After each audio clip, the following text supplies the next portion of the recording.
बिस्मिल्लाहिर्रहमानिर्रहीम अस्सलामुअलैकुम। आज मैं आपके लिए चिकन नगेट्स की रेसिपी लाई हूँ।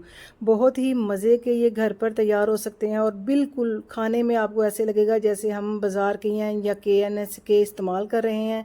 बिल्कुल वही फ्लेवर और वही टेक्सचर आएगा। तो शुरू करते हैं इसको बनाना। तो इसके लिए हम चॉपर का इस्तेमाल करेंगे। सबसे पहले हमने 3 ब्रेड के स्लाइस लिए हैं। ब्रेड आपने कोशिश करनी है कि नमकीन वाली लें, मीठी नहीं लेनी। बिल्कुल इसका हमने पाउडर फार्म में इसको बना लेना है, इसका चूरा कर लेना है। और इसके बाद हमने ये देखें 300 ग्राम बोनलेस चिकन है। आप थाइज़ का भी इस्तेमाल कर सकते हैं, लेकिन ये चेस्ट पीस का है, जो सा आप मर्ज़ी इस्तेमाल कर सकते हैं। बोनलेस कम ज़्यादा भी आप कर सकते हैं, उस हिसाब से फिर आपने मसालों की भी क्वांटिटी भी रखनी है कम ज़्यादा के हिसाब से। तो ये पेपरिका पाउडर है, ये जस्ट फ्लेवर के लिए होती है और कलर के लिए होती है। तो half teaspoon paprika powder और half teaspoon black pepper यानी कि काली मिर्च और 1 टीस्पून इसमें नमक का मैंने ऐड किया है और 4 टेबल स्पून मैंने इसके अंदर सोया सॉस के ऐड कर दिए हैं। तो इन तमाम चीज़ों को हमने चॉपर में डाल के मिक्स करना है। और हाफ़ टी स्पून इसके अंदर मैंने अदरक का पाउडर ऐड किया है। आप फ्रेश अदरक भी इस्तेमाल कर सकते हैं, हाफ़ टी स्पून चॉप किया हुआ। और ये थोड़ा पाउडर फॉर्म में था। हाफ़ टी स्पून लहसुन पाउडर है इसके अंदर और 1 टेबल स्पून ऑनियन पाउडर यानी कि प्याज का जो पाउडर होता है वो। आप इसकी जगह प्याज 1/4 कप लें, उसको आप अच्छे से चॉप करके फिर उसको मलमल के कपड़े में अच्छे से उसका पानी स्टेन करके फिर आपने ना इस चिकन के साथ उसको ना मैं चॉपर में चॉप करना है। तो फिर उसका पानी नहीं छूटेगा और हमारे जो ये जो इसकी फिलिंग है वो ढीली नहीं होगी। आपने इस बात का ध्यान रखना है कि आपने ना जो प्याज है अच्छे से चॉप करके फिर उसको पानी उसका स्टेन करके निचोड़ के फिर इसके अंदर आपने चिकन के साथ उसको चॉप करना है। और 1 टेबल स्पून मैंने इसके साथ ऑयल का लिया है, ताकि ये बहुत चिपचिपा सा होता है और हाथों को ना चिपकता है। तो इसके साथ ऑयल डाल के अच्छे से इसको हमने बिल्कुल अच्छे से मिक्स कर लेना है, ठीक है।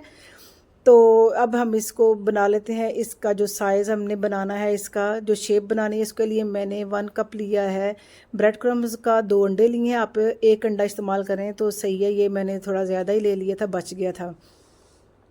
अंडे के अंदर कुछ भी नहीं हमने इस्तेमाल किया, ना नमक ना काली मिर्च, कुछ भी नहीं मैंने ऐड किया। और आप ये याद रखें कि इसके अंदर नमक आप अपनी पसंद के मुताबिक ऐड भी कर सकते हैं। जो हमने मिक्सचर तैयार किया है ना नगेट्स का, तो इसकी आप कोई सी भी शेप बना सकते हैं। अगर आपके घर में मोल्ड वगैरह हैं जो होते हैं, उसके साथ भी आप उसकी शेप वगैरह बना सकते हैं, जो कटिंग वाले मोल्ड होते हैं ना वो भी। तो मैं लेकिन जो आम इस्तेमाल होते हैं ना नगेट्स, जो मार्केट में होते हैं या KNS के होते हैं या सूफ़ी वालों के होते हैं, उस तरह की शेप बना रही हूँ। आप इसको चौरस में भी बना सकते हैं, लेकिन वो थोड़ी इस तरह देखने में भी अच्छे लगते हैं। तो इसी तरह हम सारे ये नगेट्स बना लेंगे। तो यकीन मानिए 300 ग्राम थे और इसके अंदर 20 से 22 नगेट्स हमारे खुले बन गए थे। तो ये बाज़ार से तो बहुत कॉस्टली मिलते हैं, बहुत महंगे मिलते हैं और ये हमारी फ़्रेश है हर चीज़ जो है। तो ये देखें, पहले इसको हमने मैदा, ये मैंने डस्ट किया, इसके ऊपर कोट किया, अच्छे से मैदे से कोटिंग करेंगे। फिर इसको हमने अंडे में इसको डिप करना है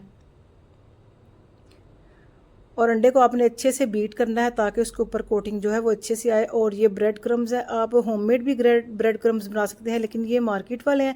होम ब्रेड क्रम्स आपने इस तरह बनाने 3 से 4 स्लाइस आप चॉपर में डाल के आप उनको अच्छे से चॉप कर लें और फिर लो फ्लेम के ऊपर उसके अंदर आपने कुछ भी नहीं डालना और आपने उसको भून लेना है। और अच्छे से वो जब क्रंची से हो जाए तो फिर ब्रेड क्रम्स बड़े अच्छे से तैयार हैं। ये देखो हमने सारे इसी तरह कोटिंग तीनों चीज़ों की, अंडे की, मैदे की और ब्रेड क्रम्स की कर ली है। और मीडियम आंच के ऊपर ऑयल को मैंने गर्म कर लिया है। बहुत ज़्यादा आपने ऑयल गर्म नहीं करना का, ज़्यादा गर्म करेंगे तो ये जल जाने का खदशा होता है, फिर ये अच्छे नहीं लगते और जले हुए भी प्यारे नहीं लगते और मज़ा भी नहीं आता।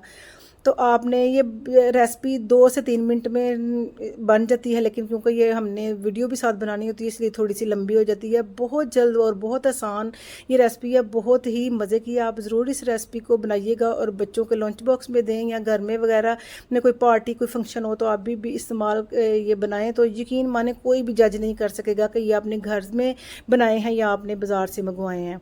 तो प्यारा सा गोल्डन कलर आ गया उलट पलट के। तो हम इसको निकाल लेते हैं, स्टेन कर लेते हैं। इसको आप केचप के साथ इस्तेमाल करें या कोई डिप वगैरह, केचप या मायोनीज़ को मिक्स करके भी आप इसकी ना कोई डिप बना सकते हैं उसके साथ। ये बड़ा मज़े का लगता है। तो बच्चे तो इसको वैसे ही नहीं छोड़ेंगे, ऐसे ही खा जाएंगे। तो मेरे बच्चों ने भी ये बहुत पसंद किए थे। तो इंशाल्लाह उम्मीद करती हूँ रेसिपी अच्छी लगेगी। वीडियो अच्छी लगे तो लाइक करें, चैनल को भी सब्सक्राइब करें और अपना फीडबैक भी ज़रूर दिया करें। तो इंशाल्लाह ये बिल्कुल अंदर से जूसी हैं और ऊपर से बिल्कुल क्रिस्पी क्रंची और बहुत टेस्टफुल इनका ना फ्लेवर आया था। तो इंशाल्लाह मिलते हैं एक नई रेसिपी के साथ। तब तक के लिए अल्लाह हाफिज़।